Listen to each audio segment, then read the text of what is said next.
December 15th, 2023, I took delivery of this Volkswagen ID.7 Pro in Wolfsburg. So it has been almost exactly 6 months and I drove 12,000 kilometers in it. So now is the question, how was it?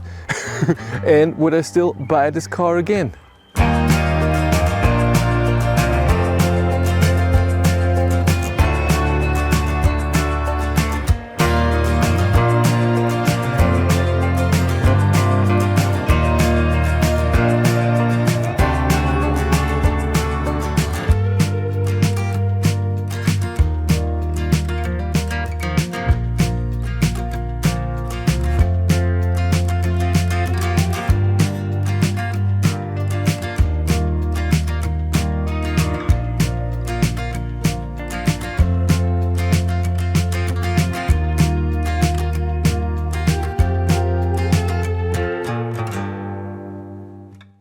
I bought this car in aquamarine blue and it has the 19-inch wheels on. I have the summer tires and winter tires, exactly same rims, just for winter and for summer, and both 19-inch. I have everything in this car that the ID.7 in December could have, except for the heat pump, because this had a delay and I didn't want to wait for the car, and so I don't have a heat pump, and the panoramic roof because I don't need that, that's not my thing. I am leasing this ID.7 for 2 years and I'm allowed to drive 20,000 kilometers a year.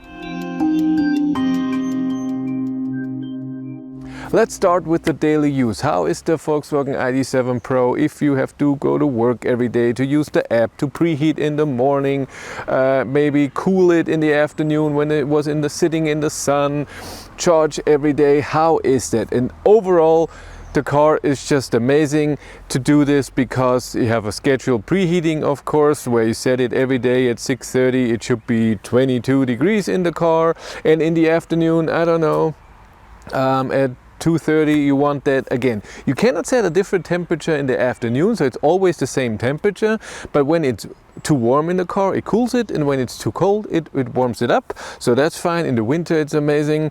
Locking and unlocking in this car is also amazing. You have the keyless entry, you get close to the car and it unlocks, and you can also have it that when you go away from the car it locks again. I have that off because we have 3 dogs, and many times I get home, get out of the car, then get one dog and the second and get the third dog, and then every time it would lock and unlock when I'm at the car and away from the car, and it's just annoying, so I don't do that. The trunk opening with a gesture is a help a lot when you do go shopping and you have your hands full and you can just do that. And closing it as well, when you just do that, it beeps, go away, and then it closes the trunk. I'm missing the close the trunk and lock the car button. That's for shopping just amazing.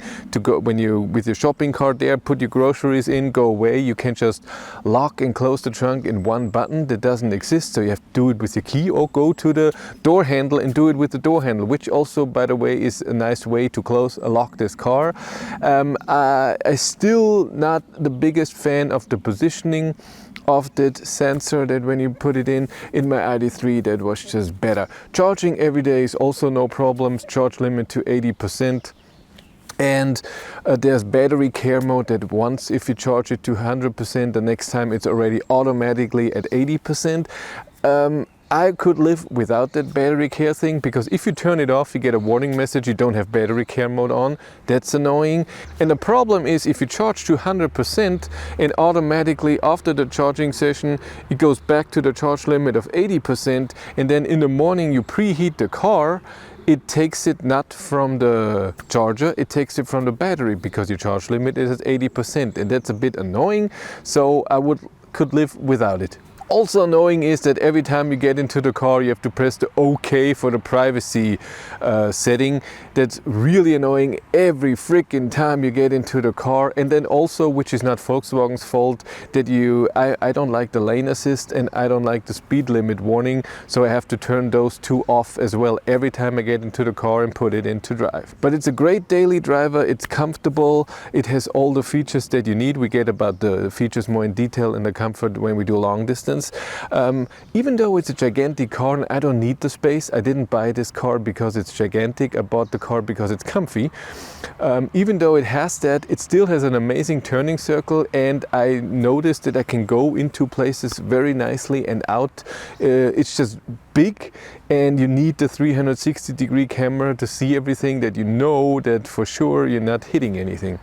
The app is also something that I find a bit negative. Yes, you can see your state of charge, and you see your range, and you see when you're charging, how fast are you charging, if everything is working. You can set your charge limit and all of this scheduled charging.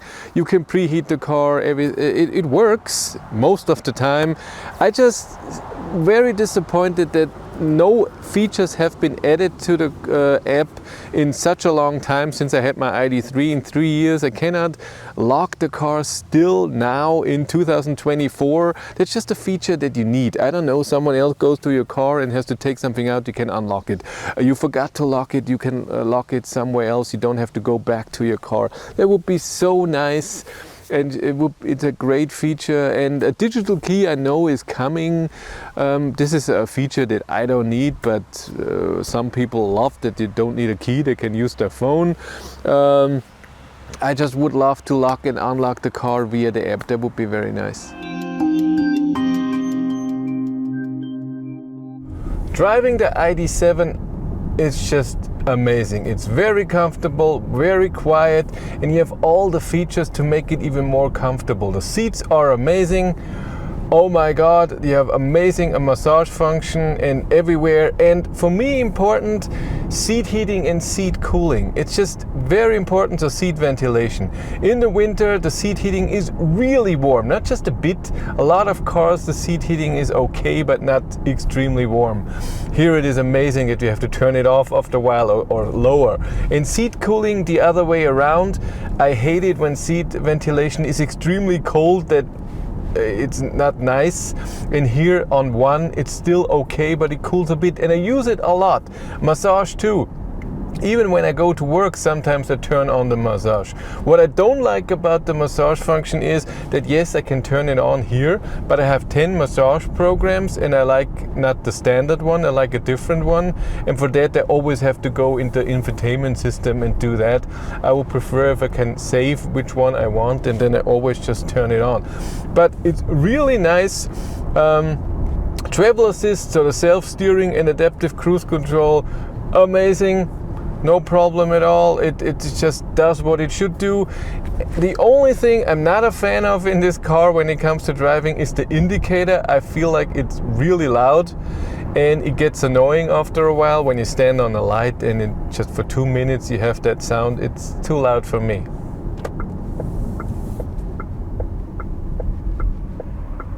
What I noticed, the car is not sporty at all. Even if you're in sport mode and you put the suspension into sport, so into cornering, it's not as agile as my ID.3 for example was. It was just a smaller car, and it's not a sporty car. It's comfort and not sporty. The 210 kilowatt are good, it's good power, but it's not, oh my god, what's happening now. So it's power wise it feels very like the ID.3 with the 150 kilowatt motor and the smaller battery.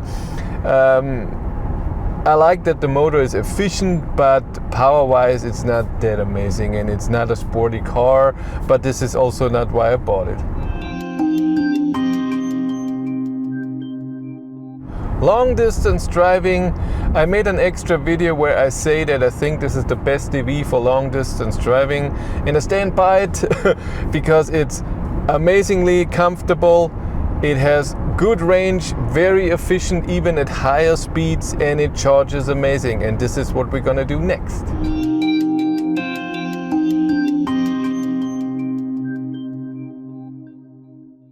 Holiday season is upon us, and if you need a charging solution for your EV, for your trip on a holiday, check out Maingau Autostrom. With Maingau, you can charge at over 550,000 charging stalls all over Europe. Check them out in the link in the description below. With charging, I'm really impressed. Yes, AC charging is only with 11 kilowatt. Some cars have 22 kilowatt and it's really awesome. I don't really need it. I'm charging AC 100% at home, never on a public charger, or when I'm going somewhere, and I hope it's done in a very fast time, so I have no problem with that. But DC, we have on the charger a peak of 191, 192 kilowatt, and it is above 100 kilowatt till 64, 67%, which is really good. And because the car is so efficient and the range is so good, I usually don't, on a long distance trip, I don't have to charge to more than 60%, so it's awesome. Mostly even under that, just 50%.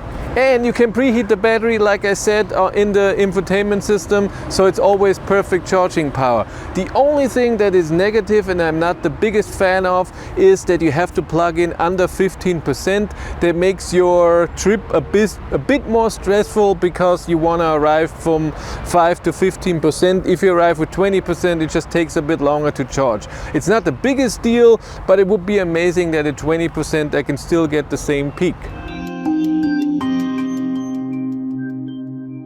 If you talk about Volkswagen and software, it's always very negative, and people have the opinion Volkswagen software is not very reliable and it doesn't work properly, and there's a lot of features missing that it should have and it doesn't have. I have ID software 4.0 on here, and it works better than 3 and 3.2, but overall it still has his bugs, and still, you know, sometimes this doesn't work, sometimes that doesn't work. It has amazing features like the preheating of the battery manually, or when you navigate to a charger, the navigation works really well. In combination with the 15-inch screen, it really works great, and it looks great, and it's easy to use, and like I said, amazing features. But it's still behind when it comes to reliability.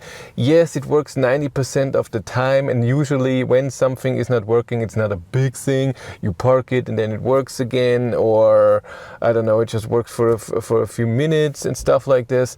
But it's just not the same as in some other cars, honestly, there's a reason why there is this conception that Volkswagen software is not amazing. I don't think it's the software, it's the combination with the hardware. The new hardware is great, it works fast, way faster than the old one, but still, it's not, I wouldn't give it 100%, I would say 90 or 85. And by the way, in the 6 months of ownership, nothing had to be repaired, nothing broke. We have 2 scratches in the rear that we drove into the car. Yeah, amazing for leasing. Other than that, everything's fine. Efficiency is really amazing. I have a picture here of my 10,000 kilometers long-term trip data. And this was in winter with heat and with preheating the battery on something, and 180 kilometers an hour tests and everything, and long distance. So it's really good consumption, and I'm really happy with it. And now the question, would I buy it again? Am I happy with the ID.7? And you heard it the whole time. I'm very happy with the car, and I would buy it again, just because the comfort alone. I wanted a comfortable car, and I have a comfortable car, and then on top it's efficient, charge is amazing, and is amazing for long distance travel, and that's what I wanted, and I'm very happy with it. If you want to follow me on Instagram, BatteryLife1, and if you want to support the channel, there's a Patreon link in the description below, and here on YouTube there's also channel membership.